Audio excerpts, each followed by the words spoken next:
তাকে একদল সন্ত্রাসী মসজিদ থেকে ডেকে নিয়ে এমন ভাবে মেরেছে, আপনারা দেখলে বুঝতে পারবেন কোন দেশ জন্মাইলাম। 71 সালে এটা চেয়েছিলাম, চাই নাই। চেয়েছিলাম গণতন্ত্র, পেয়েছি পরিবারতন্ত্র। তা আসুন এই দেশে গণতন্ত্র প্রতিষ্ঠা করার জন্য আগামী ফেব্রুয়ারিকে আপনারা শক্ত হাতে সিদ্ধান্ত নিন।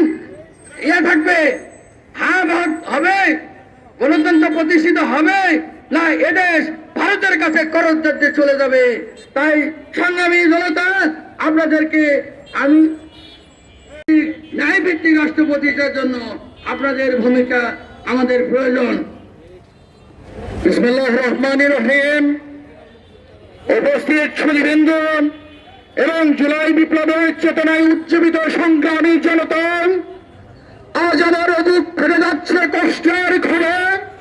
হে বীর সন্তান, জীবন বাজি রেখে 1971 সালে দেশ স্বাধীন করেছিলেন, যে বীর সন্তান জুলাই বিপ্লবের রাজপথে দাঁড়িয়ে স্বৈরাচারের পতন নিশ্চিত করেছিলেন, তরুণ প্রজন্মের পাশে ছায়ার মতো ছিলেন, আজ 2026 সালের স্বাধীন বাংলাদেশের তাকে রক্তাক্ত হতে হলো।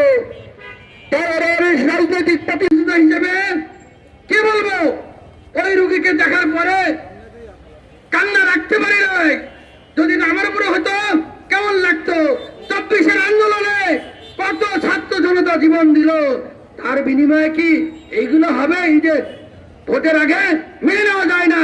তাই আপনাদেরকে আহ্বান জানাবো, এই দেশকে সন্ত্রাসী মুক্ত, দুর্নীতি মুক্ত, চাঁদাবাজ মুক্ত এবং গণতন্ত্র ইনসাফের বাংলাদেশ তৈরি করার জন্য মুক্তিযোদ্ধারা নেমেছে।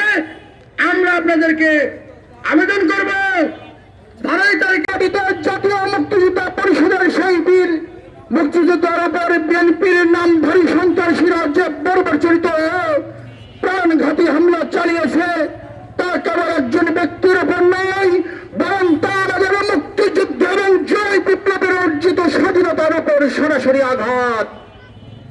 আমরা স্পষ্ট ভাষায় বলতে চাই, জুলাই বিপ্লব কোন এক দলের সম্পদ নয়, এটি এদেশের ছাত্র জনতার অপর জনসাধারণের রক্তের বিনিময়ে আসা দ্বিতীয় স্বাধীনতা।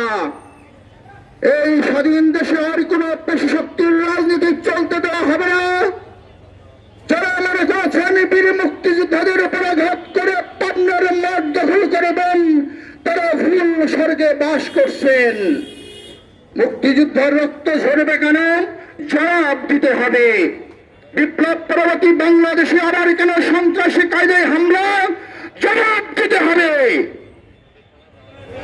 রাজনৈতিক আদর্শের লড়াই কি এখন অস্ত্র আর লাঠিসোঁটার ভাষাই হবে? আমরা তা হতে দেব না। আমরা কোনো প্রতিহিংসা নই, আমরা ন্যায় বিচার চাই। আগামী 24 ঘন্টার মধ্যে এই ন্যাক্কারজনক হামলার মূল হোতাদের গ্রেপ্তার করতে হবে। হামলাকারী সন্ত্রাসীদের রাজনৈতিক পরিচয় যাই হোক না কেন, তাদের আইনের আওতায় এনে কঠোর দৃষ্টান্তমূলক শাস্তির ব্যবস্থা করতে হবে। নির্বাচনী পরিবেশে সাধারণ মানুষ এবং রাজনৈতিক কর্মীদের নিরাপত্তা নিশ্চিত করতে হবে। উপস্থিত ভাইরা, আমরা শান্তি কামিয়ে কিন্তু ভীরু নই। বীর মুক্তিযোদ্ধার শরীর থেকে ঝরে পড়া প্রতিফলা রক্ত আজ আমাদের হৃদয়ে আগুন জ্বালিয়ে দিয়েছে। যদি দ্রুত বিচার নিশ্চিত না হয়, তবে পাবনার রাজপথ থেকে টেকনাফ পর্যন্ত সাধারণ জনতায় সন্ত্রাসী রাজনীতির বিরুদ্ধে